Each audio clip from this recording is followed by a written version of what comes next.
Hi, hello, and welcome, Croeso. Thank you so much for joining us today for this Cardiff University event. We have a wide variety of people joining us today, from alumni, staff, students. We have donors with us, friends and supporters of Cardiff University. And today's digital showcase is going to be recorded. We'll make sure to send you the link following tonight's event. So this meeting is being recorded. There's the proof. I'm TJ Rawlinson. I'm Cardiff University's Director of Development and Alumni Relations. You will know that at Cardiff, our aim is to build a community for our alumni and friends and supporters, for the people who are keen to support the university's staff and students, and particularly our research. So today, our focus is on cancer research, and I'm really delighted to be able to introduce two colleagues to you, Dr. Alan Parker and Dr. Carly Bliss. Alan's research looks at viruses and how we can harness them for good. Now, Alan will tell you that's not an easy sell in current times. He also looks at how we can develop viruses to treat cancer. And Carly is an immunologist. Before coming to Cardiff, she worked at Oxford University and at New York's Mount Sinai Hospital. Carly's work focuses on utilizing viruses as vaccines against influenza. So as you can imagine, during the COVID pandemic, Carly has been targeting these vaccines against the novel coronavirus.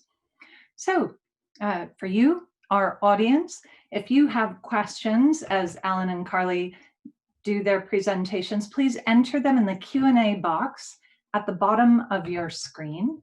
And at the end of their presentations, Alan and Carly will answer as many questions as we have time to get to. So let's get started by welcoming Dr. Alan Parker. Alan. Thank you, TJ. Right, I shall just share my screen. Thank you for the introduction, and thank you for joining us, everyone. Good afternoon. Now, let me just swap this around so we've got it in the right setting. There we go. Hopefully you can see that now. So yeah, thanks for the introduction. As TJ said, I'm Alan Parker. Myself and Carly Bliss both work within the Division of Cancer and Genetics here at Cardiff University. And it's our job to give you the hard sell today, and it really is a hard sell in the current environment, that we can harness viruses for good. So yes, viruses were once described quite famously by Peter Medua, the recipient of the 1960 Nobel Prize, as a piece of bad news wrapped up in protein. And I think that's never probably been true at the moment. And it's certainly true that in their wild type state, the disease causing state, they cause immense destruction and suffering.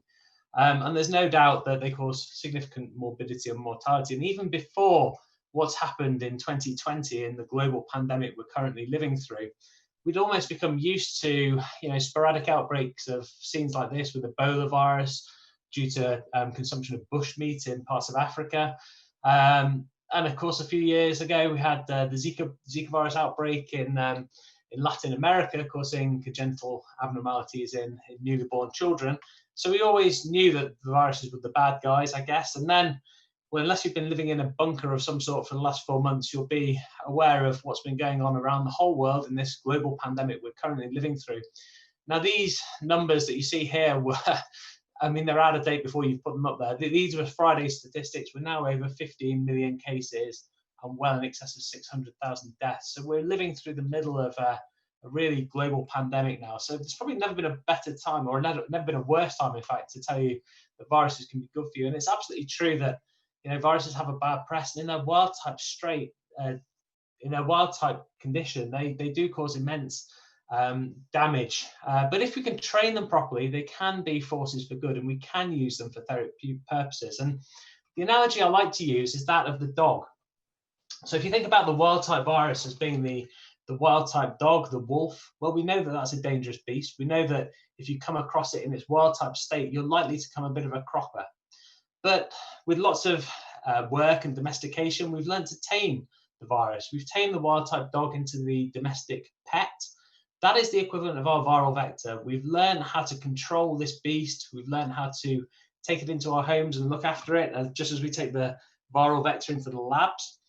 And once we've trained or tamed this virus, we can then go a step further, and we can actually use these domesticated dogs, or in our case, domesticated viral vectors, for therapeutic good. So here's an example of a therapeutic dog being used as a guide dog. So it's helping the blind to see. And this is a particularly apt analogy because there are gene therapies, licensed now for genetic forms of blindness, haemophilia. There's strimvalis, which can cure immunodeficiencies, bubble babies, as they were called, alive now who would otherwise have died. Muscle wastage diseases, spinal muscular atrophy. This is a really big breakthrough in the last couple of years. Children being cured of this fatal disease by a gene therapy approach. Sickle cell disease as well. Our job today is to tell you about cancer treatment. So I'm going to talk about cancer treatments, and then Carly will follow up after me with a talk about how we're using viruses as vaccine platforms. So extending this dog analogy one step forward, the analogy I would use for oncolytic viruses are the police dog. So these are viruses that retain their potency, but they use it in an incredibly targeted and selective way. So just as the police dog will hunt out the criminal and attack the criminal, in this case, here's our cancer cell and our oncolytic virus, so the oncolytic virus can do this with tumor cells. Just as the police dog will signal to the police, it will bark and it will growl and it will call in the police to come and detain this criminal, the village people police by the looks of it here. So the oncolytic virus will signal to the immune system. So in this case, our policemen are our immune cells coming in to help fight back against that cancer cell. So here's a little overview of how oncolytic viruses work. Now, most strategies out there rely on viruses that will infect both normal cells and cancer cells, but when they get inside the cancer cell, there are specific tricks that we can play on the virus by adapting the DNA inside the virus so that it will only be allowed to replicate, make more of itself inside the tumor cell. So that's great, and if you can get that working, then brilliant, because the virus will make more of itself, it will burst those cells and it'll spread to surrounding cells. So incredibly powerful because it can amplify itself within the tumor microenvironment. What would be even better though, and what we're working on, is if we could modify the virus so that it was actually able to discriminate between the normal cell and the cancer cell. Because if you're injecting a therapeutic virus into patients and hoping it will get to metastases, then having virus sequestered in all these healthy tissues isn't a good thing. It's not going to be good for the health of the cell anyway, but also you're losing a lot of your virus along the way. So if we can teach the virus to discriminate between the normal and the cancerous cell, then we'll get all these advantages of viral replication, lysing these cells, spreading to surrounding tumor cells. And this lytic activity, this bursting of cancer cells, really signals strongly to the immune system to come in and help fight back against the cancer cells. So it's a form of immunotherapy. An additional and really important advantage of these type of therapies is that we can further manipulate the viral genome so that actually we can encode within the DNA of the virus anti-cancer medicines. So things like antibodies like Herceptin that you might have heard of.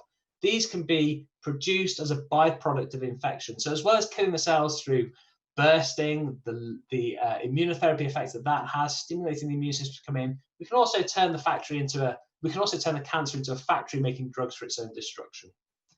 The problem is that fundamentally viruses have evolved to infect and make more of themselves in whatever cell type they can, not specifically tumor cells. So they infect healthy cells and they make us sick.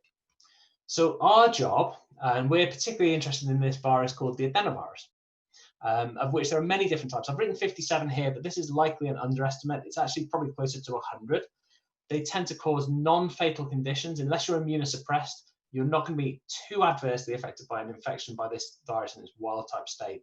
It'll make you a bit chesty, potentially, if you get a respiratory tract virus. Some of them cause upset stomachs and some of them cause conjunctivitis, but generally speaking, relatively mild infections. What we need to do is to really get a handle, if we want to make this into a useful anti-cancer agent, on how this virus sets up infection in the first place in a healthy cell, in the healthy lung. How is it using these proteins that form this shell, this capsid of the virus to latch onto healthy cells, infect those cells, and go on and set up disease? And once we know that basic information, we can engineer the virus to stop it doing that. So that's taming the virus. The second step is we need to train the virus. So this section, we need a little bit of information about what makes cancer cells stand out as different compared to healthy cells. So we need to look for those markers of cancer cells that are only on the cancer cells. And then we need ways and tricks of making the virus latch onto those markers so it will selectively bind to those cells and infect them. And then, as I said before, you can further modify your virus to produce some anti-cancer medicines within those infected cells. So this is a slide that really summarizes a lot of what we've been doing over the last 10 years about how we now understand how this particular virus we're interested in, the adenovirus, actually infects healthy cells and makes us sick. So you don't need to take home any particular details about this, but what we know is that there's 3 different proteins that make up this shell, the capsid of the adenovirus, and each of them is involved in sending the virus to places we don't want the virus to go. So whether it's the liver, and that involves this major capsid protein called the hexon, or whether it's the spleen mediated through a protein called penton base, or this protein fiber, which binds to lots of different tissues and will allow the virus to get stuck on blood platelets and blood cells as well. So we know lots about how this virus actually sets up a disease. What we've then done, once we've refined the virus so that it doesn't do any of those things anymore, is to engineer a virus that binds to something we are interested in. So we've picked out something called alpha V beta 6 integrin. It's a molecule that's involved in aggressive cancers, metastasis, and invasion. So it's very selective for tumor cells. That's why we're interested in it. And what we did, or what we have been doing, is adding in this little extra bit of green protein here within this fiber knob protein on the adenovirus. And by putting this bit of peptide in here, this little extra bit of Lego, if you like, we can make this protein and this virus therefore attach to alpha V beta 6 integrin and therefore attack and kill cancer cells selectively. So this is my final slide, and it's just to show a little bit of data, which is one slide of data to say what happens when we try this virus in a cancer model. So in this case, what we've done is we have mice that have ovarian cancer growing in their abdominal cavity, and we've treated those mice with cancer with either an untrained virus or with a fully trained virus. Now, what you can see here, this virus produces light, by the way, and that's what you can see. So where there's light is where the virus is going.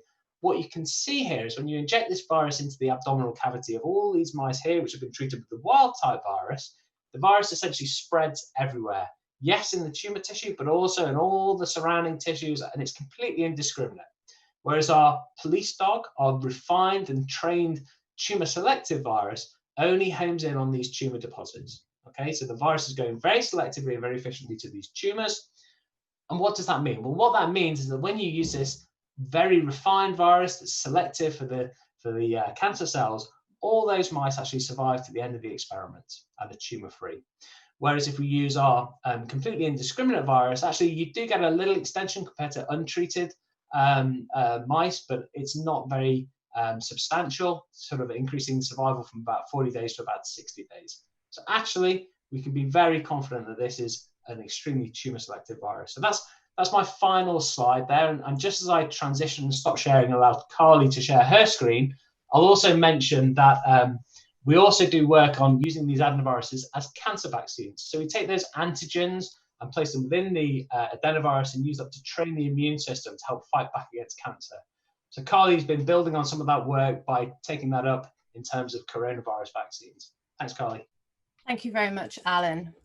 So as Alan just mentioned, we've also been using these adenoviruses to target infectious diseases, not just COVID-19, but at the moment, that's obviously what we're focusing on. So vaccines in general, they're one of the most cost-effective public health strategies that we can roll out. And not only do they save money, but they save a huge number of lives every year.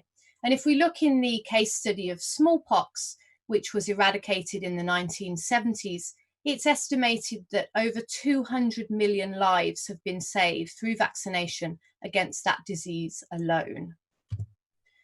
So with vaccination, we're trying to induce the adaptive immune system.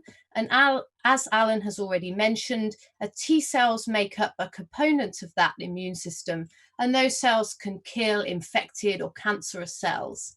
But the other arm of that adaptive immune response is the B cells, and these cells are responsible for producing antibodies, which can stop a pathogen from infecting before it actually makes its way into the very first cell, as well as having other downstream functions. So for many different pathogens, when they infect, you will get an antibody response, which is enough to prevent you from reinfection. But if we can vaccinate and induce this type of antibody response to the same level or even higher, then we can prevent you from getting that disease later on in life. And that's what we see in the case of measles and tetanus and mumps, all of those vaccinations you have in early childhood. But there's actually a growing body of evidence that T cells are also required against a number of pathogens in order to clear that pathogen from our system and also ameliorate some of the symptoms that we suffer. So in reality, we need a balanced adaptive immune response to vaccination consisting of B cells and T cells. And you'll see that on this slide, I've put coronavirus on both sides because we know that when we are infected with a coronavirus, our antibody response can be quite variable. And in some cases, it is not maintained at a sufficient level in order to prevent reinfection. So with a vaccine, we would need to do better than natural infection and get a nice high antibody response that's durable. But we also likely need this T cell response as well. So in designing a vaccine against COVID-19, we firstly need that vaccine to be safe. Safety comes first, and the safety standards for vaccines are quite rightly very high. We would need that vaccine to provide protection. So this consists of the B cells and T cells that I just mentioned, and they will also need to be highly durable. So this vaccine prevents you from acquiring this infection for a considerable period of time. And then finally, that vaccine will need to be scalable. If everybody in the world is to be vaccinated, we are likely going to need several billion doses of vaccine. So if we look at the SARS-CoV-2 virus, this is the virion itself as a cartoon, and we've just taken a slice straight through the middle. And you can see that the surface of this virus is decorated with structural proteins like the spike, the envelope, and the membrane. Now, all of these proteins are very good targets for T cell immunity, and the spike protein in particular is a good target for antibodies. You'll see in the middle here, there's the genomic RNA of the virus, surrounded by the nucleocapsid, which is a protein that's also a very good T cell target. If we stretch out this genome, we can see it encodes for many non-structural and the structural proteins I've just mentioned. So all of the current vaccines in human clinical testing around the world against SARS-CoV-2 all target only this one spike protein, which is a very sensible target because it's a good T cell and B cell target. But our approach in Cardiff is to use adenoviruses, as Alan's using them as oncolytics, but to use them as vaccines. And we plan to encode different proteins from SARS-CoV-2 within our adenovirus. And this makes it an adenoviral vectored vaccine. So when that is injected, these proteins from SARS-CoV-2 are expressed and our immune system generates an immune response against them. So what we are trying to do as a whole approach is to test multiple different of these structural proteins and also test multiple different adenoviruses as the vector. And as Alan mentioned, there's up to 100 of these different adenoviruses. So we need to select the best one, which induces the most appropriate immune response. So why would we use adenoviruses as vectored vaccines? Well, they can be made replication incompetent through deletion of certain regions of their genome. And this really feeds into a very favorable safety profile. So these types of vaccines have been given to hundreds of thousands of volunteers worldwide in many different clinical trials against many different infectious diseases, and they've been shown to be safe. The rollout of an adenoviral vectored vaccine is also quite favorable. Adenoviruses have good manufacturability, and there are protocols in place to scale up production. And then if we look at the immunogenicity of these types of vaccines, well, they can induce a very robust and durable immune response. we know that adenoviruses can infect a variety of cell types, and that's why we want to test several different adenoviral vectors to see which one gives us the best immune response. Adenoviruses can also accommodate large genome insertions, so this means that we can test our SARS-CoV-2 proteins on their own, but we can also test them in duplicate and in triplicate sequence within our adenovirus to really give a very broad immune response against multiple proteins. So I'll finish with a small case study, which was some work I was doing with Dr. Linda Corlin at the Icahn School of Medicine in New York. And we were using this adenoviral vectored approach in influenza vaccines. So we took our adenovirus, and within it, we encoded a single influenza virus protein. So this time when we injected the virus, the immune system saw that protein and induced an immune response. So when we tested this type of vaccine preclinically, we saw that we induced high titers of antibodies against our influenza virus protein, and these were substantially higher than the seasonal flu vaccine. We also looked at these cytotoxic T cells, and for this particular protein, we saw no T cell response with the seasonal flu vaccine, but a very robust T cell response with our adenoviral vectored vaccine. And I must say that this seasonal flu vaccine is very good, particularly when it's matched to the circulating flu strain. So it's really encouraging that we can induce even higher immunity than a vaccine that we know is already protective.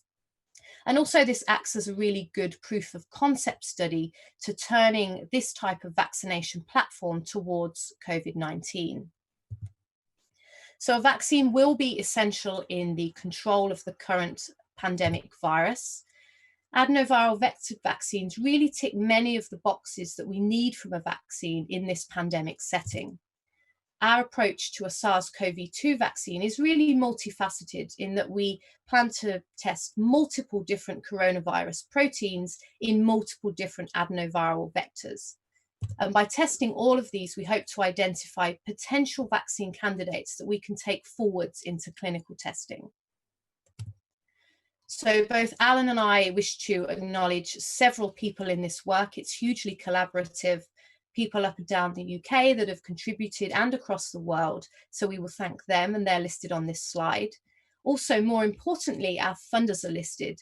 And obviously without funding, none of this work can go ahead. It's all just theoretical and nothing ever comes to fruition. So we'd really like to thank all of the funders listed on this slide as well.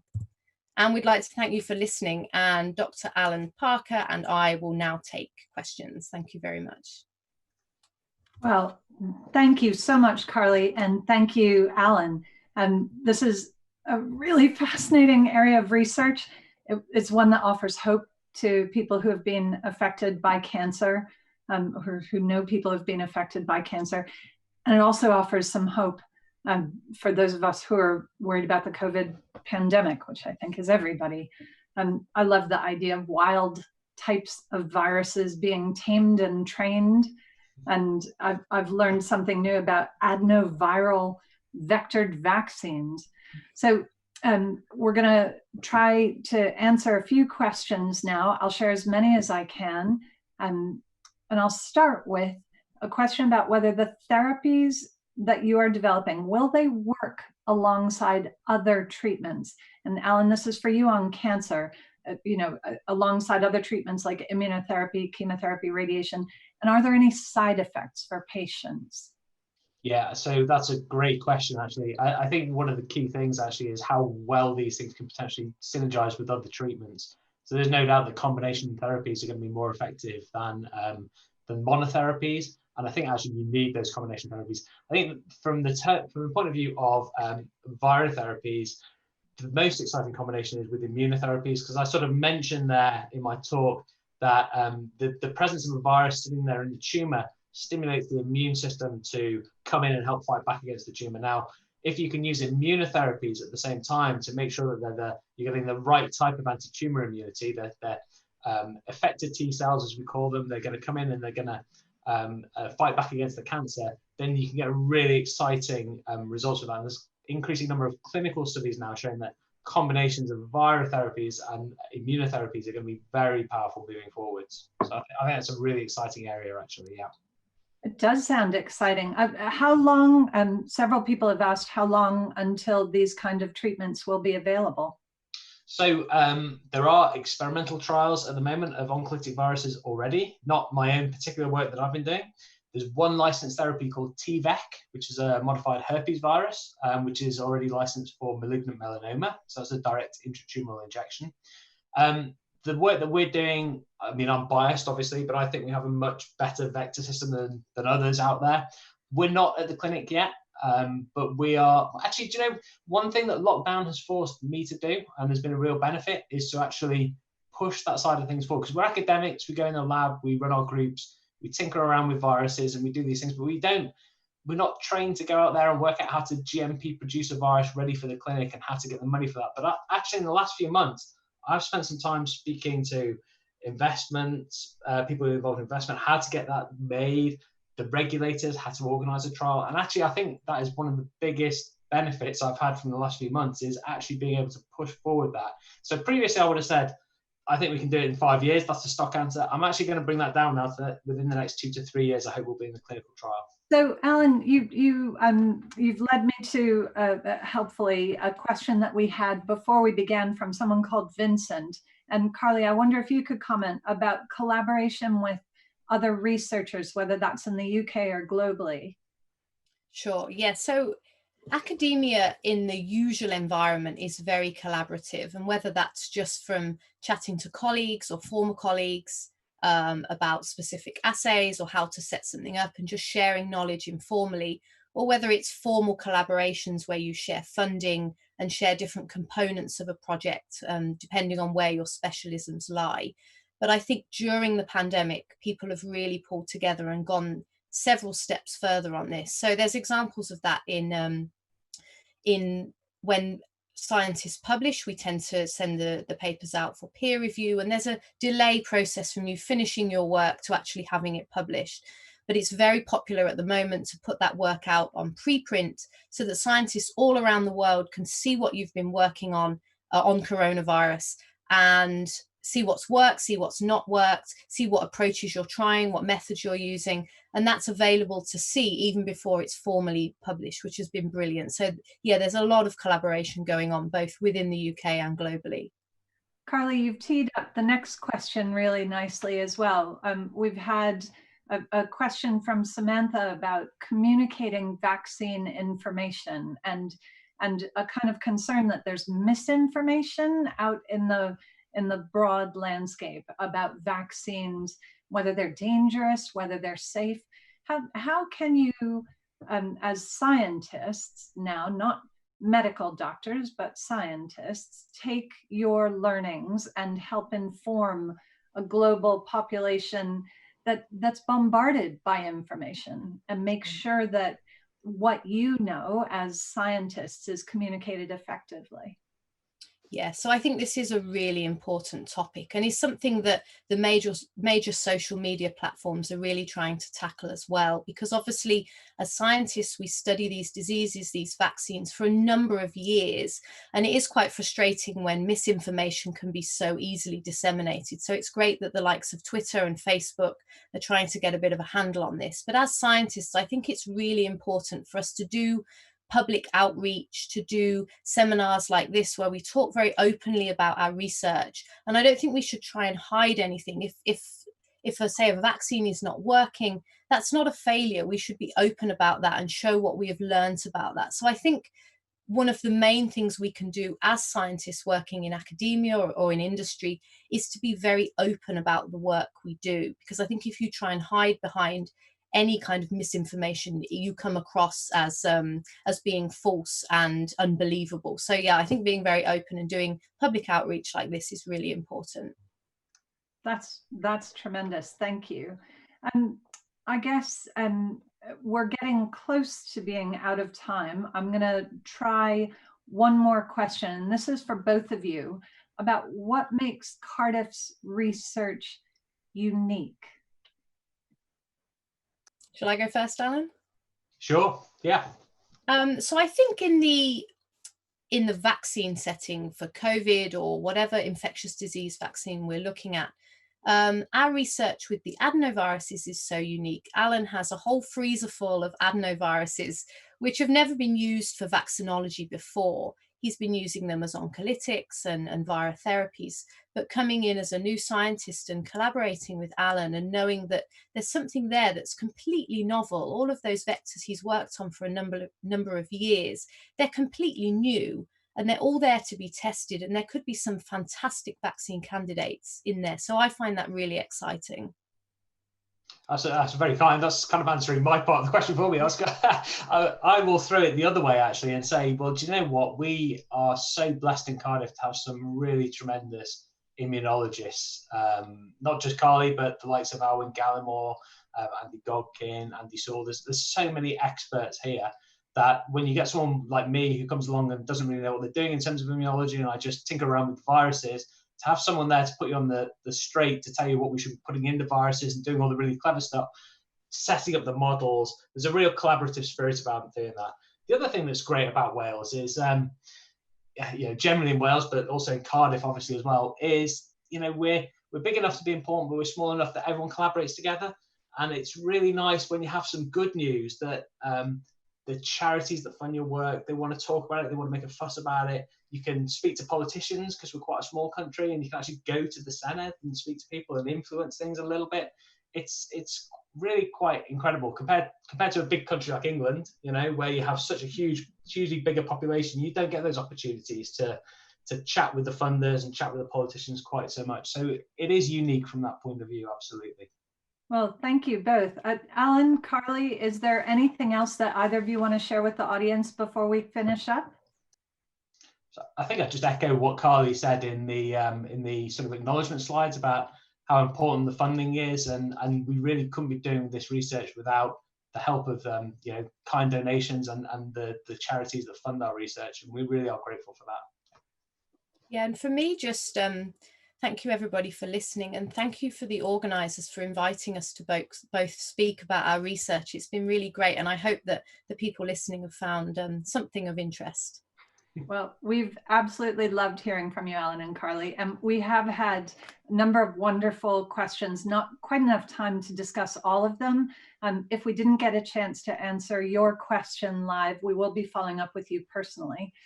There really is just so much work, wonderful research taking place at Cardiff. If you would like to support Cardiff research or learn more, there will be a link in the comments section coming up. We also have a program of online events teed up for the next few months. The next is on the 6th of August, where we'll have 2 alumni discussing diversity in the creative industries. And on the 17th of September, we're going to be looking at Cardiff research on anxiety and depression in young people, and how Cardiff's research is driving policy change. So you'll get an email tomorrow with links both to the recording of today's events and to register for our future events. But most of all, I want to say a huge thanks to Dr. Alan Parker and Dr. Carly Bliss for sharing their expertise and their really interesting research so generously. Diolch yn fawr iawn. And thanks also to you, our audience, for joining us and asking such important questions. I'm going to close with a little added bonus for those of you who have stuck with us to the end. A few of you have asked about how the university is able to carry on research during lockdown. So we're going to end this evening with a short video from our cancer researchers about how they've adapted their research over the past few months. Most of all, we hope you'll join us, you'll join Cardiff for another virtual event very soon. For now, diolch yn fawr, hwyl fawr. Bye.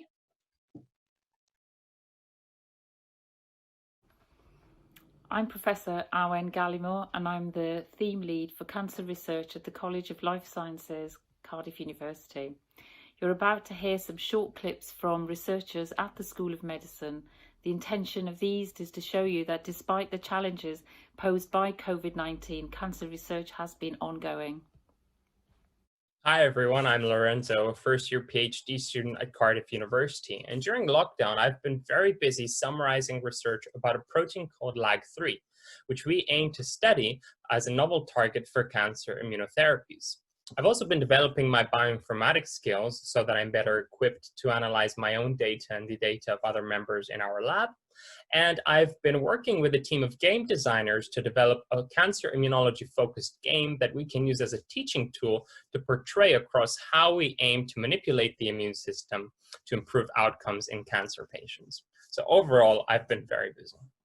Hi, my name is Jake, and I'm a second-year PhD student at Cardiff University.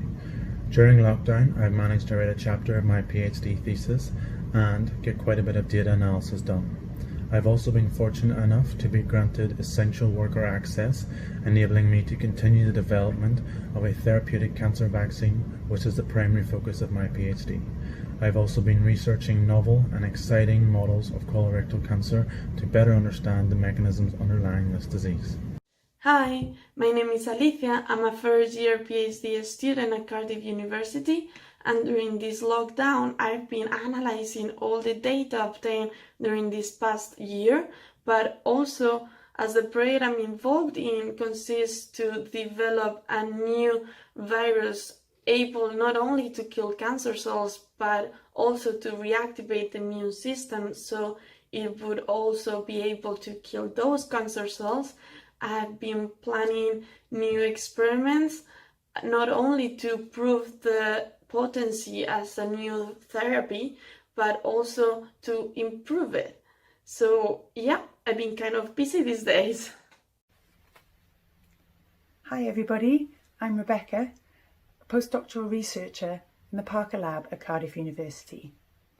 I've been keeping myself busy during lockdown by designing a range of cancer immunotherapies which can be inserted into adenoviruses, which have been specifically designed to recognise and kill cancer cells. I've been drafting both ethics and project proposals to allow me to test these immunotherapies going forward. And in addition, I've been summarising the latest advances in cancer immunotherapies to go towards a publication with fellow colleagues at Cardiff University. Overall, I'm now in a really great position to get back into the lab and start work on my new project without delay. My name is Stefan Milutinovic. I'm a final year PhD student at Cardiff University. And despite not having any access to labs during lockdown, I've actually been able to remote connect to a dedicated image analysis PC workstation that we have here in the lab.